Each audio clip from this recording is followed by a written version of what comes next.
За энэ өдрийн мэндийг дэвшүүлье. Хуралдаанд даргалж байгаа Ганбаяртаа баярлалаа. Энэ танхимд өнөөдөр олон жил хараагүй гайхалтай сайхан хүмүүс хүрэлцэн ирж бид өнөөдөр 10 сарын 2-ны өдөр Арчсан намд ямар хүнд өдөр байсан гэдгийг сануулахын зэрэгцээ. Бид нар бас ухаарах, ойлгох, ярих ийм сайхан боломжийг олгосон Арчсан намдаа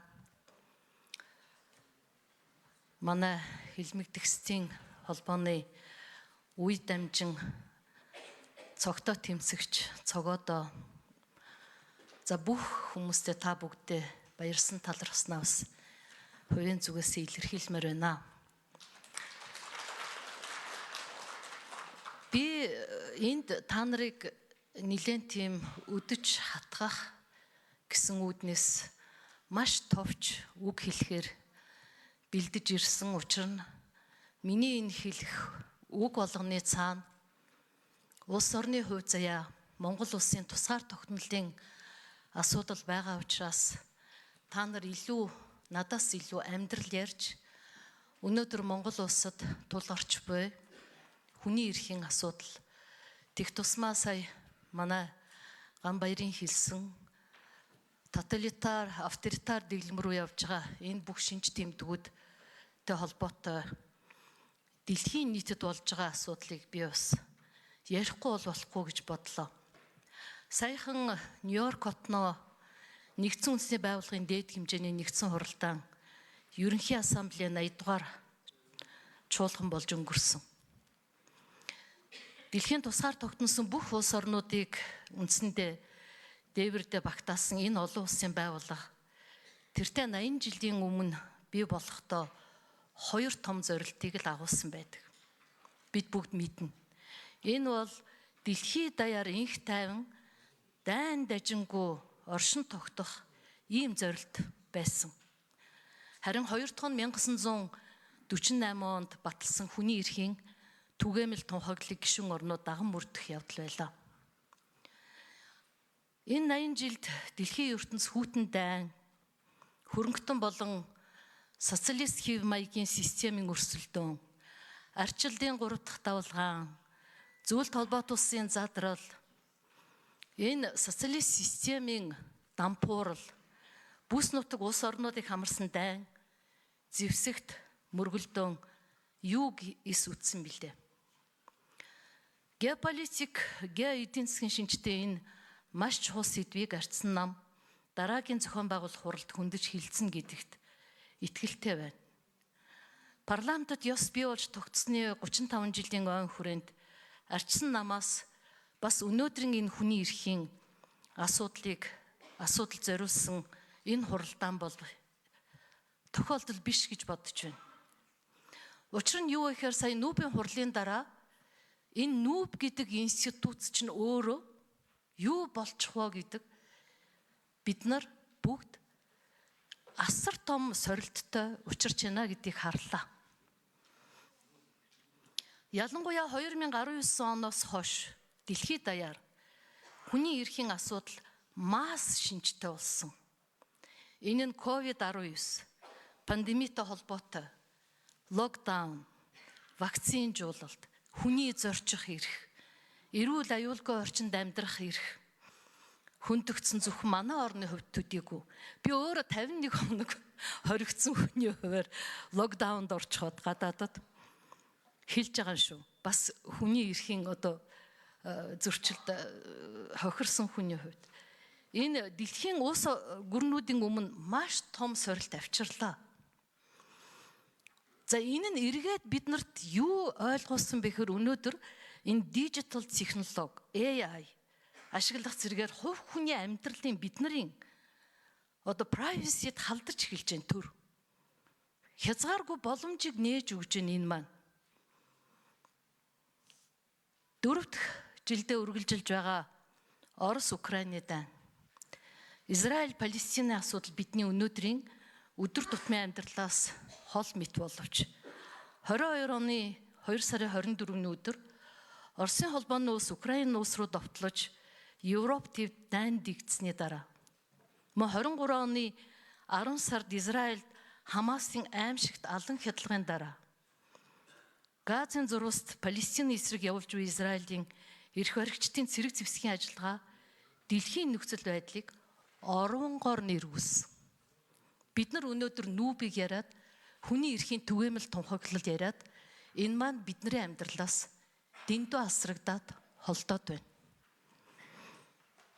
Хүний эрхийн баталгаа болсон өрөмтийн институтууд дахин сорилтод өртөөд байна. Бид нар хинт хандах вэ?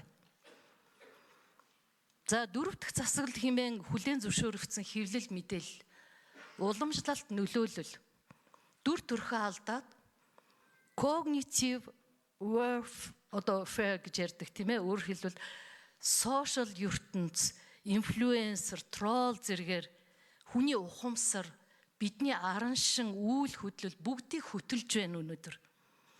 Нэг үгээр hybrid дайн эд явж байна. Яагаад бид нар энийг анзаарахгүй байна вэ? Яагаад өнөөдөр бид нар халзан бүрэгдэхүүн асуудал, өнөөдөр энэ нүүрсний хулгай, энэ авилгад идэгдсэн нийгмийн асуудлыг энэ юм зүгээр тохиолдолд гэж юу? Бид нар өнөөдөр энэ хурлаас гараад Монгол улсын ялангуяа цөмийн зэвсэгтэй хоёр их гүрний дунд оршдог жижигхэн үндэсний хувьд бүгдээрээ орондоо ороод унтахаас өмнө 30 минут бясалгаж ирээдүй хүүхдүүдийнхаа хойч үеийнхаа Монгол улсын хувь заяаны төлөө энэ хүний эрх талаасаа бид нар яаж survive тийм ээ амьд үлдэх үү? Яаж хөгжих үү? Энэ авилгад идэгдсэн энэ нийгмээ яаж эдгэх үү гэдэг тал дээр энэ хурлаас гайхалтай сайхан мэдээлэл гарна гэдэгт би итгэлтэй байна. Тэгэд би түрүүн Ганбаяр маань хүний эрхийн дэд хорон дараагаар ажиллаж ирсэн гэж хэллээ. Би 1998 оноос хүний эрхийн үндэсний байгууллагыг Монголд бий болгох ёстой гэсэн үднээс хүний эрхийн үндэсний комиссийн тухай хуулийн төсөл дээр ажиллаж 1999 онд өргөн барьсан. Харамсалтай нь энэ хуулийг тухайн үеийн Монгол ардын намын цөөнх бидэнд дахиад нэг юм янз бүрийн институтууд хэрэггүй хэмээн хуулийн төслийг буцаагаад батлаагүй. 2000 оны улсын хурлын сонгуулийн дараа чухамхүү зөвхөн энэ хүний эрхийн үндэсний комиссийг байгуулахын төлөө ээлжид бус чуулганыг хуралдуулж энэ хуулийн төслийг шууд хилцэхгүйгээр бараг баталсан. Учир нь 8 сард Нэгдсэн үндэсний байгууллагын хүний эрхийн дээд комиссар Мари Робинсон тухайн үед одоо би 99 онд өрсөн байсан урилгаар Монголд айлчлах байсан учраас хүний эрхийн үндэсний комиссийг байгуулах энэ хуулийн төсөл батлагдсан.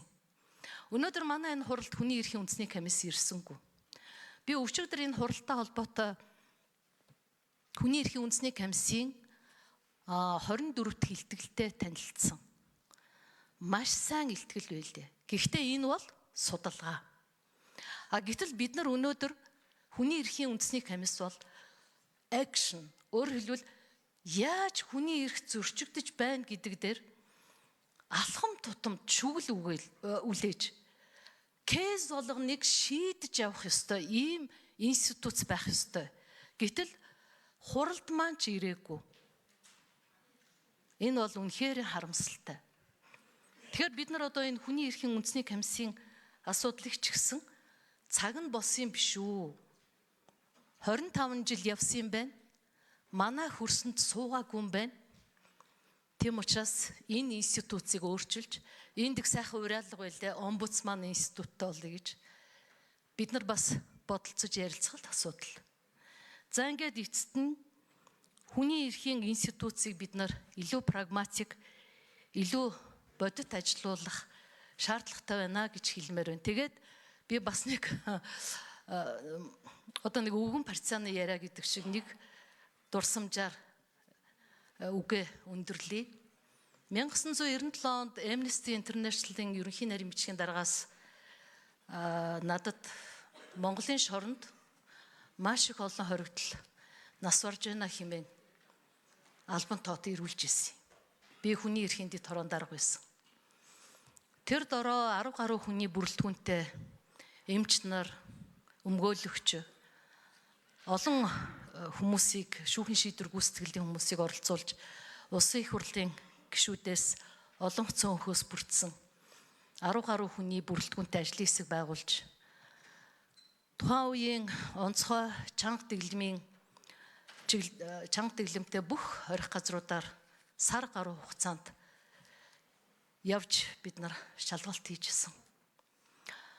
Сүрээгээр их нас барж ирсэн юм бэ нэлээ. Тэгээ шоронгийн стандартыг бид нар өөрчилсөн. Их хурлын гишүүд бид нар ингэж ажилдаг байсан. Өөрөөр хэлбэл би юу гэж хэлэх гээд байна вэ гэхээр хүний эрх гэдэг бол хамгийн наад захын стандартыг хангахын төлөө тэр стандартаа бий болгохын төлөө ажилдаг байх ёстой гэдгийг л хэлмээр байна. Тэгээд одоо надаар ахлуулсан 17 хүнтэй ажлын хэсэг явж хад манай их хурлын гишүүн, эрхэм гишүүн Зинэгва маань орсон байсан. Тэгээд тэр их сайхан том биетэй эр хүн, эрэлхэг зоригтой, гайхалтай ус төрч байсан хүн зоонд орохоос айдаг байсан шүү.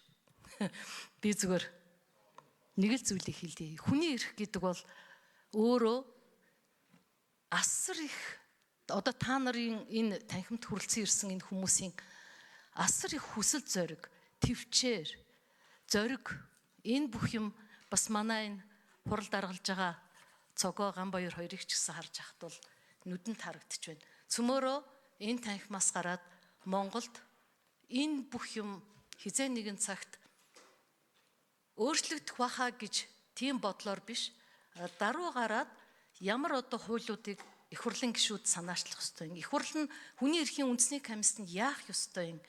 Төрийн бус байгууллагууд нь хэрхэн одоо иргэний нийгмийн хамгийн том хэсэг болсон энэ байгууллагууд нь хэрхэн яаж ажиллах ёстой юм гэдэг үүднээс хандаж их прагматик шийдвэр гаргана гэдэгт дахин найдаж байна. Баярлалаа, та бүгд амжилт хүсье.